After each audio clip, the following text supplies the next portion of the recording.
And 10, losing kids. This seems to be the most popular theory about why William Afton started his whole killing spree thing, because seemingly he didn't kill anyone until after Elizabeth and crying child died at the hands of the various animatronics. But there are those who also treat this as a proven fact. But honestly, this is proven to not be the case, okay? It is impossible for William to be a psychotic killer because his kids died. As we learned from FNAF AR's Faz Facts, William made the Funtime animatronics around the same time as the Springlock animatronics. So, from day one, he made the robots that were intended to kill. Plus, if you want to ignore FNAF AR's Faz Facts entirely, the fact that Elizabeth and crying child got killed by animatronics that were designed to kill, hence why they were killed by them, even disproves that idea before FNAF AR. So, while it would make sense, it's not truly the case. And some of these other explanations may end up making more sense. Although, to be frank, I don't think that anyone actually knows the real origin, not even Scott Cawthon. And at 9, divorce. Another popular reason is possibly because William's wife left him, and that drove him crazy. I mean, being a single dad to 3 kids would already be pretty tough, but maybe this idea goes beyond this. A lot of people also assume that William killed his wife, considering how she's not around, and nobody really ever mentions her. This honestly could be an option, but only because we know so little about the home life that William had before the games, or even before 1983 when we see the sister location 8-bit scenes. So theories about this are entirely plausible, even if they just rely on human nature rather than evidence present within the games. I mean, these are human characters after all. They don't have as much meat to them as the theories involving info from the games or even from the books, but it's still interesting to see the possibilities like this. And like, did William get divorced? Was his wife his first victim?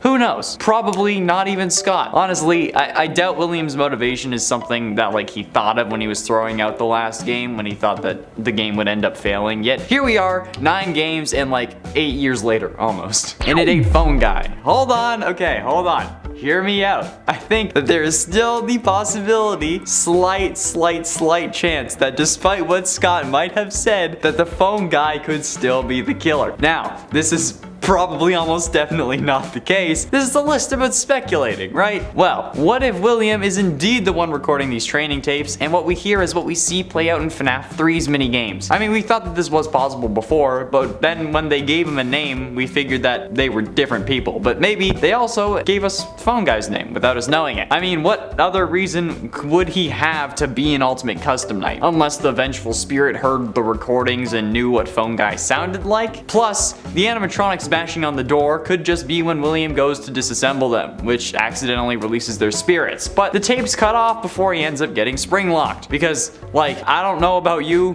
but if I saw the ghosts of my victims, I wouldn't think like, oh, I need to vlog this. We have 2 different versions of Afton in Ultimate Custom Night already, so maybe there is a secret 3rd version, aside from the one we play as at least. And it's 7, accident. Now, aside from me, maybe this whole deal was an accident, right? Maybe more so than just his kids getting killed by robots intended to kill. Maybe William's real first victim wasn't Charlotte. Maybe he did kill his wife, but accidentally. Maybe they were a bit too rough, or maybe she had a condition that made her susceptible to falling or something, and William accidentally tripped her. Maybe when that happened, in whatever way it did, William saw the life leave her eyes and liked it, but then wanted to see how it would look on a kid. So he set about making robots that would help him see it. But his kids got instead. But then he still liked the sight of it so much that he continued. Maybe he wasn't built like it, but the sight of watching someone die, maybe even his wife or lover, awakened something deep within him that then propelled him to kill. It's nothing new, it's happened to plenty of people before, but William is dangerous. He knows how to cover his tracks. Despite the absolute buffoonery of his methods, the cops were none the wiser. Or maybe he was just paying them off. In at 6,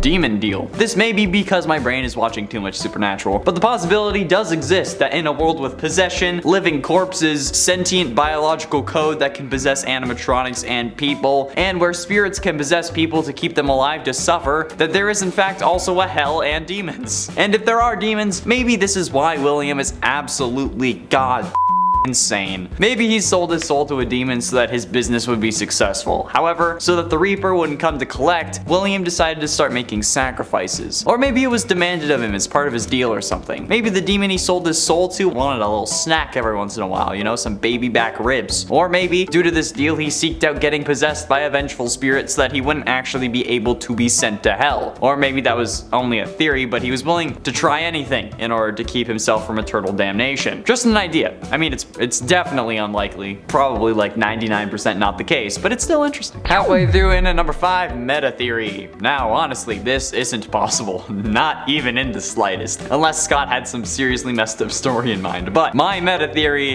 is just because I want a chance to yell in this video. And to be frank, this would be my serial killer origin if I was Afton, okay? What if somehow, some way, William ended up seeing the FNAF Rule 34 art that's online, specifically about his various forms, particularly Springtrap. I mean, that would be pretty blasphemous if I'm honest. And time travel does exist in the FNAF universe thanks to Into the Pit, so in theory, Afton could have gone to the future and seen the absurd Springtrap fan art, and then gone back and had been so flabbergasted and traumatized from seeing himself lubing up Troll Tower that he went nuts and started killing the people responsible for his horrific perversion of his life. Whether it be specific people that did that or just the demographic that would grow up to then do that, okay? It could have just been the ships as well, like seeing himself shipped with the likes of animatronics that his kids end up possessing would certainly cause me to lash out. So yeah, not possible in the slightest, but funny as hell to think about, and frankly, understandable. And at 4, sacrifice. Maybe this isn't about fan art or a demon deal at all. Maybe Afton is just a religious man who worships the old gods, more specifically,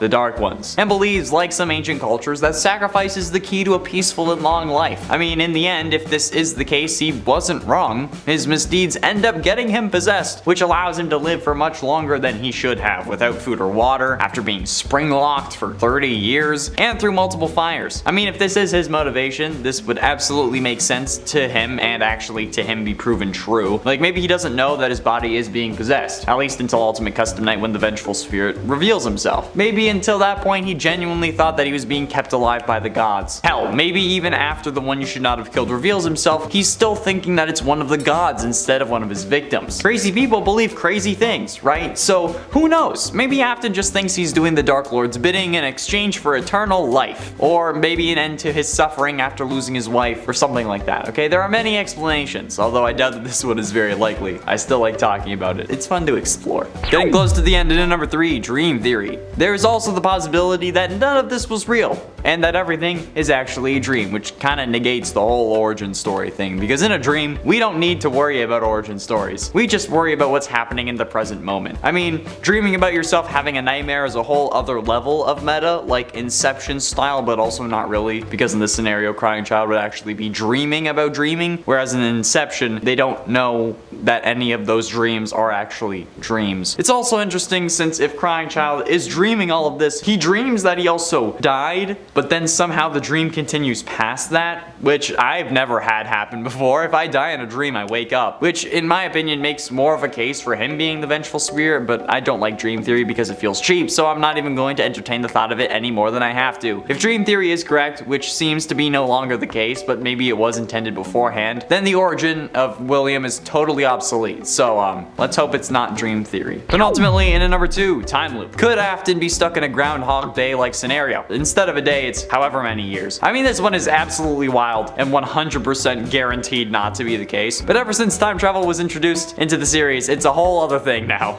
Literally, the first Fazbear Frights book had to do us like that. Anyway, what if William actually started living his life on repeat, the same thing over and over? That would drive anyone crazy. I mean, like, just look at what happened to Bill Murray. But if we ended up thinking about it, if William didn't think that there were consequences and then he went berserk, maybe he started offing people because he could, but then the cycle broke. It's absolutely ridiculous, and again, 100% not the case, but it's pretty interesting to consider. I mean, the time-traveling ball pit had the golden Bonnie and was introduced for a reason, right? Maybe it's to show that Afton is all about time travel, or something along those lines. Again, no way this is real, so don't yell at me in the comments. It's a stupid idea, but it's fun to think about nonetheless. And finally, in a number 1, psychopath. There's also the classic reason that there is no reason, and that William is just your typical run-of-the-mill psychopath who has no remorse for any of his actions. Now, the vengeful spirit, referred to as the one you should not have killed, seems to prevent this theory from being true, since if he had no remorse, nobody would be considered the one you should not have killed. But remember that actually, they named themselves. William didn't actually name them because the manifestations in his head were made by this vengeful spirit who wanted him to suffer. So William might not have considered them, whether it be Cassidy or Crying Child, one that he should not have killed, or at least had a hand in killing, but they could have considered it and like,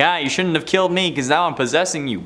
Like, it's entirely plausible that William has no regrets for any of his actions, hence why he continued his killing after losing 2 out of his 3 children to it. I mean, like, he even sent Michael down there to see his sister possessing a robot who then also tried to kill him. So, I think it's safe to say that he probably doesn't care about losing people that he should love. He probably only had kids to actually seem normal, like those who are considered psychopaths or more commonly sociopaths. They do things to try and fit in, usually. In at 10, bloodlust. The reason for Afton killing could be simple. He could just want to kill. It could be a compulsion like any classic serial killer or psychopath. He's more calculated than that, but it could still be a basic human need in his eyes. He could prey on kids because they can't really defend themselves. Sure, they can resist, but only if they see it coming. He's all about gaining their trust. A kid won't be looking over their shoulder at a character they've known for so long after he's just given them a slice of pizza or cake. Plus, kids' bones are incredibly easy to break. Not that I know from experience. I have no idea why suggest such a thing. What? He could just have a compulsion to kill, but uses the easiest target so that he won't have much of a fight on his hands. In at 9, buyout. This could also be about business, however. William could want control over Fazbear Entertainment, and could maybe not have the money to buy out Henry or activate the shotgun clause in their contract. A shotgun clause being a special provision in a partnership contract used to force a partner to sell stake in the company or buy out the other partner, basically forcing one of them out of the company, so the other would be alone. William may know Henry has enough money to reject a shotgun offer and counter, forcing William to leave. So killing the missing kids could be a way to get Henry to consider leaving, and when that didn't work, he moved on to Henry's daughter Charlotte, who possessed the puppet and made everything more complicated. Henry eventually did end up leaving, since we see in FNAF World that Baby kills Henry in that game, so yeah. And at 8, loss. William could have suffered a major loss that caused him to fall off the wagon. This could have been his wife, or baby mama, a parent, or both his parents, or maybe even another kid that we've never seen and don't know about. It has always been a mystery what happened to the mother of Michael, Elizabeth, and the crying child,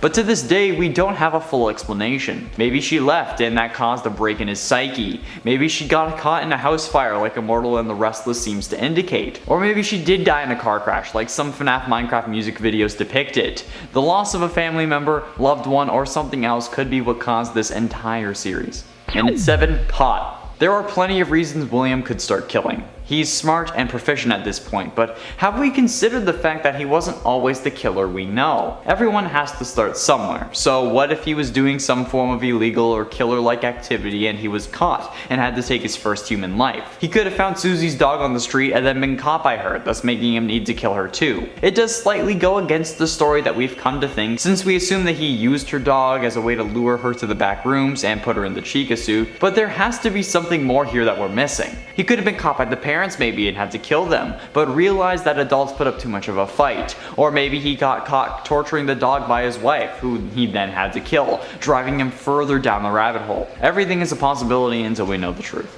And at 6, annoying. I'm gonna give it to you straight.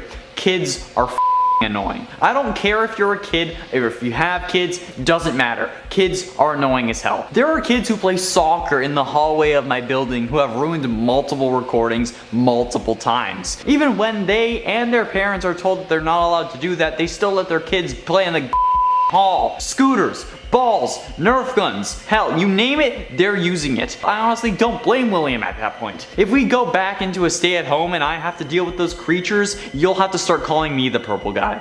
Afton could have been pushed to the brink by all the screaming children at Freddy's and then just wanted some peace and quiet. Then it just escalated, but alas, we'll never know. Yet, at least. Halfway through number 5, accident. This may sound far-fetched, but what if it was just an accident? He would have had to have the idea to start killing, since we see him lure Susie away in FNAF 6's Fruity Maze minigame, but what if he brought her in and hesitated, having a moment of doubt before maybe she ran into the knife or he got scared and pulled the trigger? Hell, she could have slipped and broke her neck thanks to no wet floor sign. It's entirely plausible that William actually caused her death before plunging a knife deep into their sternum. I mean, it's highly unlikely, but something that's fun to think about nonetheless. And at 4, deal with the devil. This could be literal or metaphorical. metaphorical. William could have literally made a deal with a demon that required him to kill someone, or even kids specifically, but we don't know if demons are confirmed in the FNAF universe. Or he could have made a metaphorical deal, knowing that an incident like the missing children's would result in the business getting more news coverage, and all the kids who are into horror would want to go there, because no matter how bad of an idea it is, I still see comments to this day saying that you would go to a Freddy Fazbear's location even if all the games were true. Are you serious? If you love the idea of Freddy Fazbear so much, why did Chuck E. Cheese have to close so many locations? Why are they nearly bankrupt? And this was all pre-pandemic, so you can't blame it on that. At this point, if Chuck E. Cheese rebranded to a horror joint, it would make millions. And Scott couldn't really be mad at it since the whole idea of Freddy Fazbear's Pizza is based on Chuck E. Cheese. It made him a lot of money, so why can't it make them money? Sorry, this kinda got out of hand, but you get the idea. In a 3, mental break. William could have just suffered from a good old-fashioned mental breakdown so bad it caused him to go on a killing spree. I mean, we've all had at least one, right? When you see quick saving up in the top left corner, yeah, you know that you're gonna load that up within 5 minutes time. But William's quick save was real. Things could have been piling up. A mortgage, the tax man, investors, the business could have been failing, circus babies had failed. He could have had so much on his shoulders that he thought the only way to save his life is to bring more people to the business by killing off a bunch of kids and making sure they're never found. So we aren't liable, but we also get to see some press, and they'll come around to see if they can piece the mystery together. Or because we want to make video games about this and then make even more money. He could have thought it was the only way to save the business, or that he was doing it to bring them great fortune because he's insane or something like that. Or a combination of multiple of these scenarios. And 2, the mysteries of Aetherius. Afton is obsessed with death, and in the original FNAF novels it's revealed that he's searching for a way to become immortal through the use of Remnant once he discovers that kids dying in agony causes them to possess animatronics. But what if he was searching for the meaning of life or the secret to immortality this whole time? I mean, it would make sense, especially if MatPat was right about Afton killing Susie's dog and then watching it possess Mangle, which is a theory apparently a lot of people despise, despite it literally being a theory. It's an idea, but I digress. William could be trying to make the world a better place in his own sick way, maybe after losing his wife or parent, looking for a way to bring them back from death. And he does in a way, since he immortalizes the woman Ballora is meant to represent in the form of Ballora. But he doesn't have quite what he wants, so he goes searching for it via more intense means.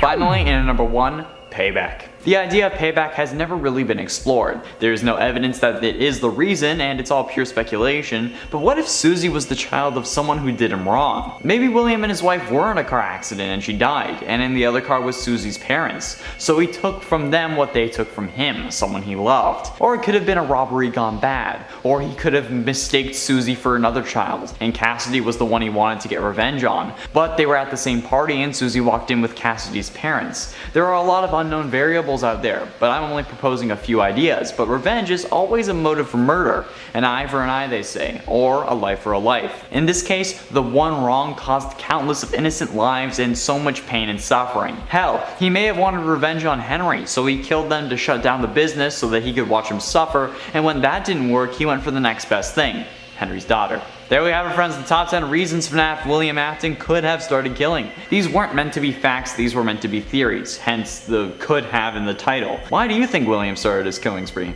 Let me know down below and maybe we'll do a community post about it. In at 10, animatronics. We can joke all we want about how Afton has a hardcore bloodlust in this series, but his desire for human destruction has been there since the start. Thanks to the fast facts found in FNAF AR's files, we learned that the Funtime robots, the ones used in Sister Location, were actually some of the first robots Afton ever made. Not exactly the first, but among the first. And that they were built with special containment chambers inside to store away items, which we all know is code for children's storage tanks, which we see the Funtimes actually have in their blueprints from FNAF 6. So this means that Afton has been wanting to kill kids since before his kids had died. Hell, even maybe before his kids were born, depending on the timeline. Which at this point is as simple as my feelings for Vanessa, which is not simple at all. If anyone cosplays Vanessa, feel free to hit me up on Instagram. Possibly killed wife. This hasn't been confirmed as of yet, so it's currently not canon. Many people still consider William Afton offing his wife to be the story of her demise, even though technically we know nothing about her, and she could still be alive for all we know. Many people consider her to have died in either a car crash or because William killed her, and those are the most common thoughts on the matter. Although the her dying in a car accident thing came from a FNAF original music video that was probably using Minecraft characters that is in no way canon to the series. I've had people yell at me in my DMs telling me that it's canon that she died in a car accident, but no, it's not. It's not even canon that she died, really, but the potential is still there that William was the reason she kicked the animatronic parts-filled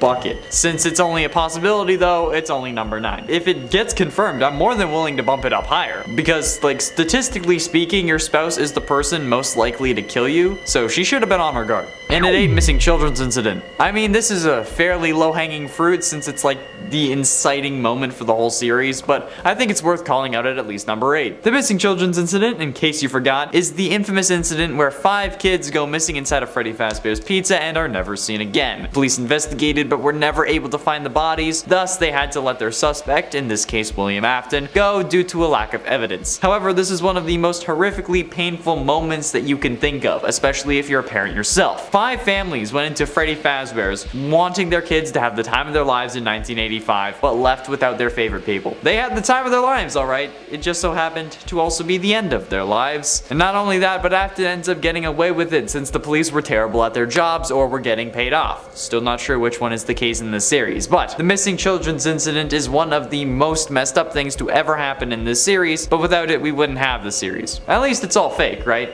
And at 7 stored his daughter. While we know Afton isn't the best father, I think it's something else to end up locking your robot possessed by the soul of your dead daughter into an animatronic testing facility. That seems a bit too far if you ask for my humble opinion. But nevertheless, he still did it, and that's what Sister Location is all about. And William was even the one who sent us as Michael down there in the first place, and then we get shoved full of Ennard bits so that they can escape. Did William know about that plan? Unsure, because like in FNAF 6, Baby says that she'll make her dad proud. So was that William's intention to like send us down there so Baby could get out? And if that was the case, why lock her down in there in the first place? I mean, like if she was your daughter, why not have her just like chill around the house, right? Like in the books, Baby is able to transform between Baby and like a human looking animatronic at will.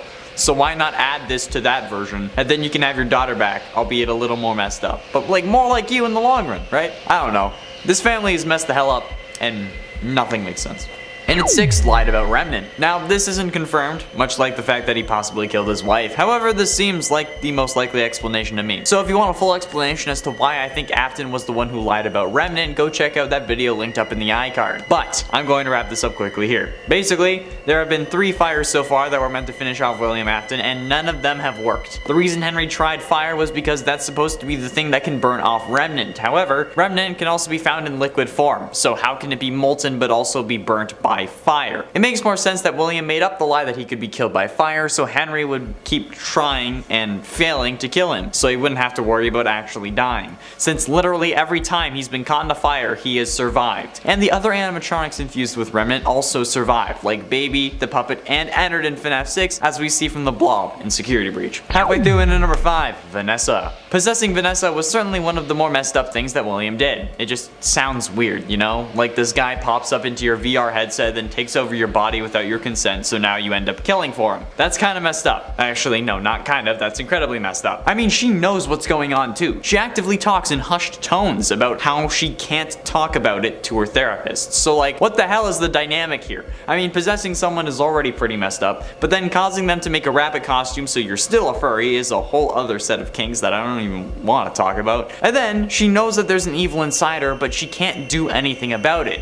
She fears for her life, which only makes me wonder what William has been saying to her, and she's now, with full knowledge of her darker half, willing to lock a kid in a lost and found room until the police arrive, despite never calling the police, and then lets that darker half track him down. And at 4, later that night. The Midnight Motorist minigame seems simple enough, but the true horror of this minigame comes from the implications of it, since in the game files the minigame is known as Later That Night. Most people akin the game to what happened after William kills Charlotte outside Fredbear's Family Diner in FNAF 2's Take Cake minigame. But if this is true, this is probably one of the scariest moments in all of FNAF history. This man just killed someone, but then goes home to his kids, reprimands his son and abuses him by locking him in his room so much that he had to break his window to escape, plus Think of all the people driving past him, unaware of the violent crime that he had just committed. It's scary because this is the case in the real world too. Technically speaking, anyone we encounter can be a serial killer. And that is a horrific thought, since also you're only alive because everyone you've ever encountered has chosen not to kill you, which only makes the whole anyone could be a serial killer thing even worse. And in this case, this man literally just killed someone and then comes home and is going to yell at his son who's been in his room all day. Like, god damn, bro, how much residual anger do you have suppressed inside your body? Getting close to the end, in at number 3, stuffed. One of the most deranged things that William Afton did was stuff the bodies of the original 5 missing children into the original 5 animatronics: Bonnie, Foxy, Freddy, Chica, and Golden Freddy. And the craziest part is that he didn't get caught for it.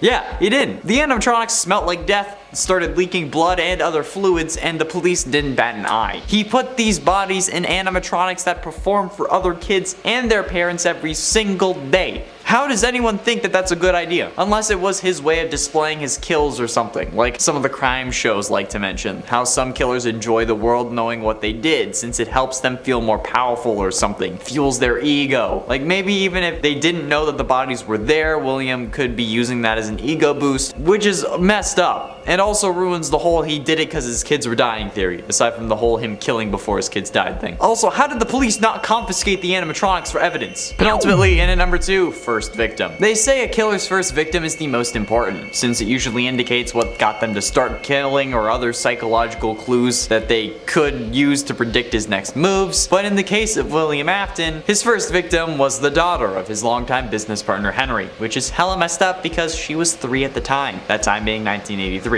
And this is the year that Afton's life started going downhill in the worst ways possible. He starts killing off kids and then sticks with that MO throughout the rest of his criminal career. But the fact that his first victim was someone who trusted him, who didn't exactly suspect him even though her father did, is something even I fear. I'm not a parent, so I can only imagine how this must have felt. And if that was me, I'd be doing a lot more than burning down restaurants in an attempt to put that down.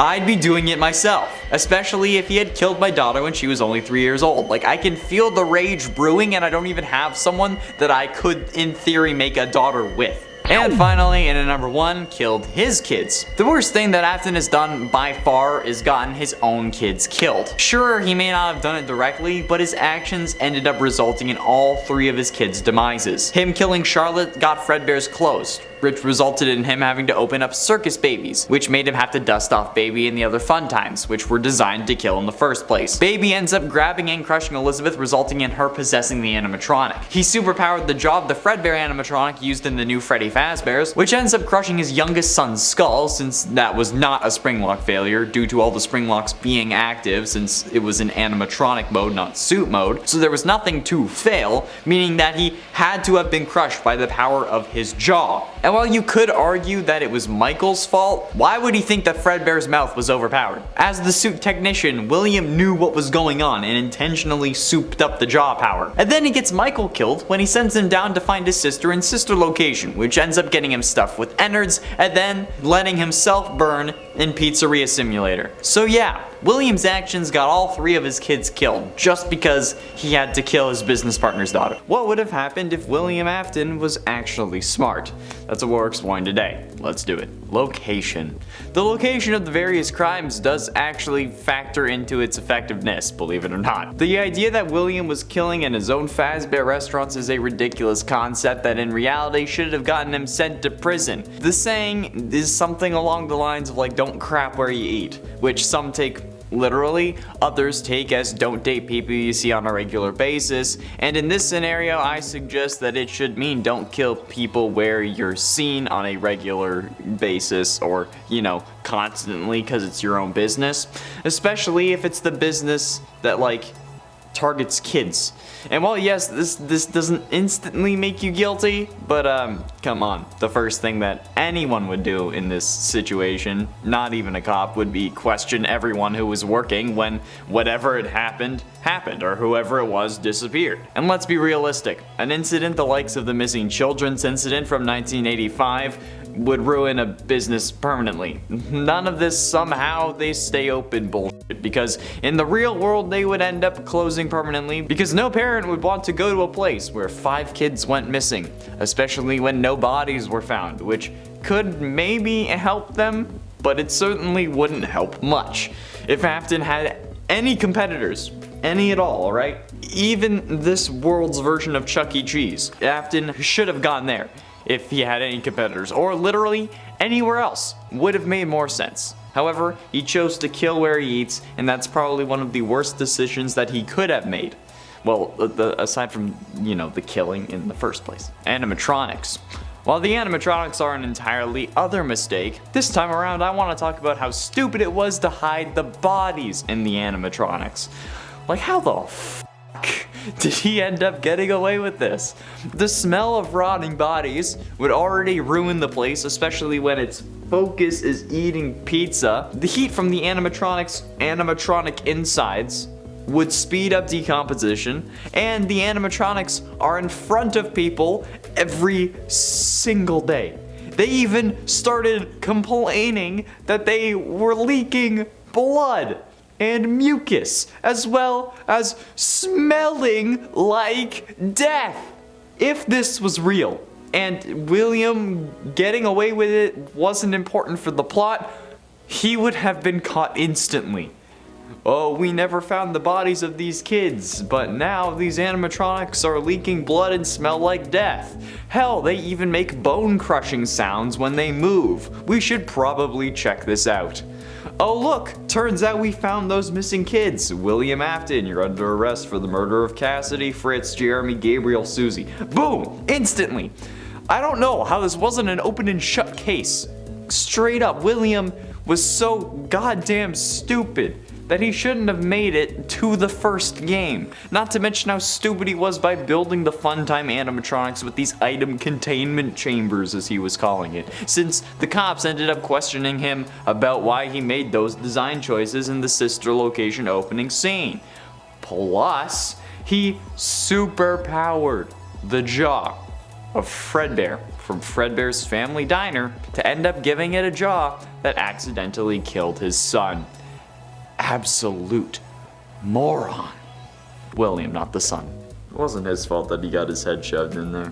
If he had put it in there himself, it would have been his fault, but he didn't. Enemies. Now, while William did choose a set of easy marks, since, kids can't really defend themselves against a dude in a part animatronic furry suit, but he's a moron for exclusively killing that demographic only. I don't know why he did that.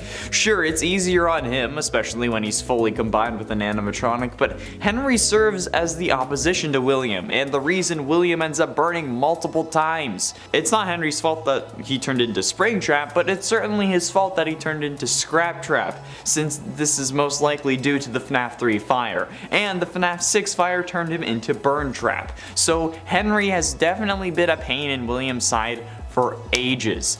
Killing Henry would have resulted in nobody being able to chase William, basically. Like, Michael might have figured it out, but he wouldn't really be in a position to do anything without Henry. Henry gave him the FNAF 3 job, probably, and definitely gave him the FNAF 6 job, so if William had just offed Henry after offing his daughter, he would have had a much easier time. At least, I'd think so. That's why every comic villain wants to kill the hero, right? Because if they do, they'll have a much easier time committing all their various crimes. So how is this any different? It shouldn't be. William is an absolute buffoon for not killing Henry when he had the chance. I'm sure it was Henry reporting him to the cops, like, you killed this man's daughter.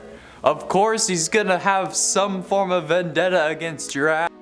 He's coming for blood, and he actively tries to kill you multiple times. That's not something that you should have just ignored.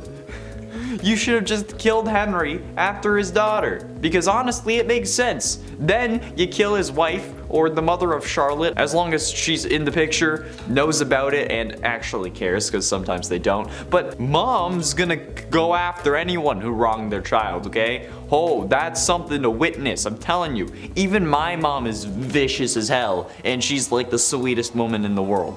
So, you just get rid of the family, alright? Especially when it's your business partner. God, you're stupid. And while William may never have been caught for these acts, that's simply because he couldn't get caught or the plot would make no sense. So ultimately, the game had to find an excuse for his ridiculous behavior. But William could have done wonders if he had just been slightly more intelligent and maybe actually thought about things. Killing kids in your own pizzeria is horrible for business, so do that somewhere else, okay? If he had, he wouldn't have hid the bodies in the animatronics, which would have prevented the kids from attaching their souls to the animatronics that they were stuffed into. Thus, William wouldn't have had to disassemble them, which accidentally released their souls, causing him to hide in his Springtrap suit. The Spring bodysuit would have failed without him inside, thus preventing Springtrap from being created, and William wouldn't have been sealed behind a wall for 30 years. During those 30 years, he'd still be possessed by the one you should not have killed, since they didn't latch onto an animatronic in the first place, they latched onto him, and he'd be unable to properly die still, but he'd have an extra 30 years to work on bringing his kid back to life. He wouldn't have needed to send Michael to get Baby from Afton Robotics' storage facility, and Michael would have ended up fine. Fazbear Frights wouldn't have opened, resulting in the place never burning down, and the FNAF 6 game wouldn't have needed to take place. There would have been no need to repair the company image in FNAF VR. William would have been probably a millionaire, and he could have used that money to study ways to bring his son back. Perhaps discovering Remnant along the way, similar to how Henry created the Ella doll in the novels. William could have poured his grief into something, watched it become possessed, and then worked on recreating that in a robot version of his dead children. If his children even died anyway. Since Fazbear's wouldn't have closed, he wouldn't have needed to open Circus Babies, resulting in Elizabeth staying alive. And since Crying Child wouldn't have seen her get scooped, he wouldn't fear the animatronics. Thus Michael not needing to put his head in the Fredbear mouth because he thought it was funny, because his brother was scared. His brother wouldn't have been scared, so Michael wouldn't have needed to do that. William also just wouldn't have supercharged Fredbear's jaw, so even if Crying Child did get his head in there, which again I guess would technically be possible, he still wouldn't have died because of it. All of this simply goes back to William's first mistake, which was choosing to kill people in his own establishment. If that first kill also wasn't his business partner's daughter, nobody would have been suspicious of him and everything would have gone his way. Okay? Afton is smart. However, he could have been a lot smarter at the start, which would have resulted in him having an easy time on his killing spree, but I guess that would make for a very interesting game series.